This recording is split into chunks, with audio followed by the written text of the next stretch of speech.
즉 그 말씀을 드렸잖아요. 자, 합당이라는 게 대통령의 지론이다. 이게 대통령과 늘 소통하면서 일하는 홍익표 정무수석의 얘기였죠.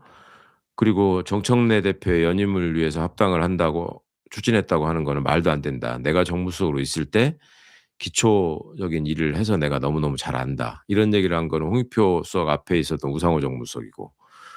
그러면 적어도 청와대와 대통령의 입장이 합당과 관련해서 무엇이었는지는 공식적인 설명과 입장이 나온 거예요. 근데 그때는 뭐라고 했습니까? 그때는 뭐 "대통령을 팔지 마라. 대통령을 끌어들이지 마라." 이런 식으로 하면서 그걸 인제 피해 나갔단 말이에요, 그 과정이 확인이 되니까.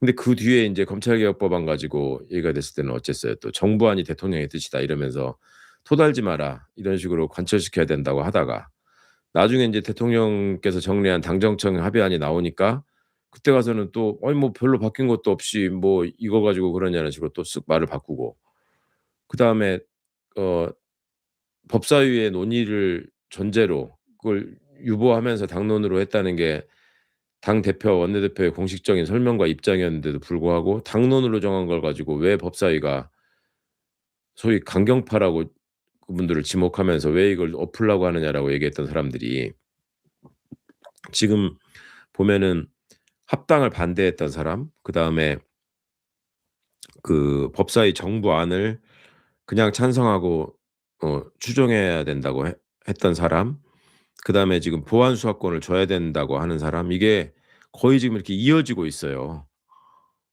근데 보안 수사권과 관련해서는 보안 수사권은 줄 수 없고 보안 수사 요구권 정도로 해야 된다는 게 민주당 당론이라고 전에 발표한 걸로 기억하는데, 그거는 그러면 당론인데 왜 반대로 또 토를 다는 겁니까? 그러니까 이게 앞뒤가 지금 하나도 안 맞고 본인의 논리 자체에서도 편의에 따라서 지금 대통령을 핑계 삼고 대통령의 뜻이라는 걸 끌어다 댄다라는 게 지금 여러 차례 드러났는데도 불구하고 그거를 가지고 자꾸만 시민들을 헷갈리게 하고 또 그런 상황을 이용해 가지고 자신의 향후 정치적 행보를 그런 어떤 그 일종의 협잡을 통해 가지고 이루려고 하는 사람들이 보인단 말이에요. 그거는 너무너무 지금 위험한 일이고, 특히 대통령이 지금 이렇게 그 국제적으로 지금 트럼프가 저질러 놓은 난동하에서 벌어지고 있는 여러 이 혼란 상황, 그다음에 국내 경제적으로 부동산을 기반으로 한 그 수구 족벌 세력이 어떻게든 지금 그 되치기를 노리고 있는 상황에서 인제 그거를 진압하면서 제대로 된 경제 질서를 만들어 가야 되는 상황, 이런 것들하고 좀 맞물려 볼 때 그 얼마나 지금 그 틈에 이렇게 그 높은 지지율과 또 단합된 힘을 바탕으로 그런 개혁 정책들을 꼭 완수하고자 하는 대통령을 팔면서 뒤로는 자기의 어떤 입지나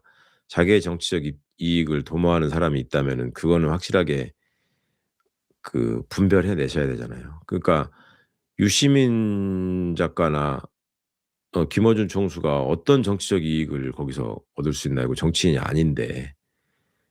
근데 그거를 갖다가 같은 어 그 층위에서 보시면 안 될 것 같고, 특히 인제 김어준 씨를 정면으로 무슨 비난하는 사람들에 대해서는, 특히 민주당의 의원들에 대해서는 정말로 어 그럴 수 있는 일인지 한번 가슴에 손을 얹고 생각해 보라고 말씀드리고 싶습니다. 김어준 씨가 진행하는 방송 뉴스공장이나 다스베이다에 아마 여러분 많은 분들이 저한테 궁금해하고 물어보기도 하고 그러셨는데, 제가 한 번도 거기 출연하지 않았다는 거 아실 겁니다. 그 지난번에 한번 제가 블랙리스트 건 때문에 전화 인터뷰한 게 진짜 오랜만에 처음 김어준 씨하고 함께 방송을 한 거였고, 제가 현장에서 김어준 씨하고 마주하면서 방송에 출연해 가지고 얘기하거나 한 적이 없어요. 그게 그 이유가 제가 무슨 김어준 씨를 특별히 싫어하고 뭐 비난하는 감정에서 그러는 게 아니라, 저는 솔직히 개인적으로 그 민주진영에서 정치를 하거나 정치적 입지를 세우겠다고 하는 사람이 그런 김어준 씨의 채널을 통해서만 어떤 인지도를 확보하고 그걸 통해서 지지자들로부터 힘을 얻고 또 거기 나가느냐 안 나가느냐에 따라서 그 중요한 당직, 그러니까 예를 들면 원내대표, 무슨 최고위원, 당대표, 또 인제 실제 어느 지역에서의 공천 이런 것과 연계돼 가지고 거기 출연하는 게 반드시 꼭 필수적인 코스로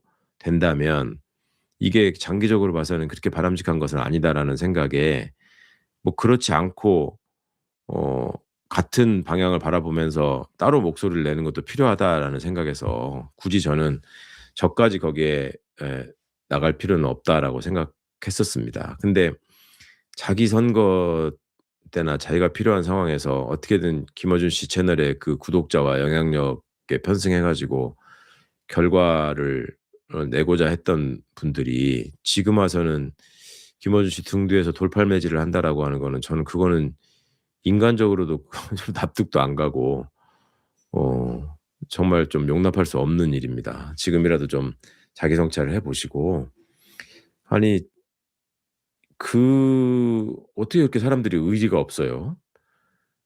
아니 저는 그 방송에 제대로 출연한 적이 한 번도 없지만 그래도 김어준이라는 스피커가 민주진영의 승리나 또 각종 어떤 그 현안에 대처하는 과정에서 얼마나 중요한 역할을 해 왔고 앞으로도 또 그런 역할이 얼마나 소중한지를 인정하고 그 부분에 대한 특별한 존중을 바탕으로 모든 얘기를 해야 된다고 생각하는데, 갑자기 어느 날 갑자기 무슨 뭘 친명이네 반명이네 해 가면서 김어준 씨를 타깃으로 한다는 거는, 그거는 진짜 그 인간적으로도 그러면 안 되고 그냥 그 우리 이재명 정부의 성공을 위해서도 그래서는 안 되고, 김어준이라는 사람이 개인적으로 취해 왔던 어떤 스탠스를 위해 보고도 그렇게 왜곡하면 안 되고 하는 일이라고 생각합니다. 그러니까 제발 좀 음 그런 점들에 대해서 함께 좀 헷갈리지 않으셨으면 좋겠다. 예. 그리고 앞으로도 그러면 선거 다가오고 또 무슨 전당대회가 임박하고 향후에 또 공천 과정이 있을 때 그때까지도 계속 김어준 씨 비난하면서 등 뒤에서 손가락질하고 그 채널에 한 번도 안 나가는지 제가 한번 지켜보겠습니다. 여러분들도 함께 좀 주목해 보시면 좋겠고, 거기 나가고 안 나가고가 무슨 민주당 정치인으로서의 자세이자 도리라고 말씀드리는 게 아니라 거기 나가서 그렇게 하하거리면서 함께 어 얘기하고 혜택을 입었던 사람들이 이제 와서 갑자기 무슨 자신의 선명성, 뭐 대통령에 대한 충성심 이런 것들을 과시하기 위해서 김어준 씨에게 돌팔매질을 한다라는 거는 여러 가지로 맞지 않다. 그 김어준 씨한테 돌팔매질하는 게 어떻게 대통령에 대한 충성심으로 연결이 됩니까? 이재명 대통령을 당선시키기 위해서, 이재명 대통령을 지키기 위해서 얼마나 애를 썼는지를 많은 사람들이 알고 있는데, 예. 그런 사리분별은 좀 있어야 된다고 생각합니다. 그리고 뭐 최욱 씨를 또 김어준 씨하고 묶어 가지고 함께 얘기를 하고 저를 또 같이 묶어 가지고 무슨 뭐라고 한 패로 만들어서 무슨 구분짓고 이런 일들은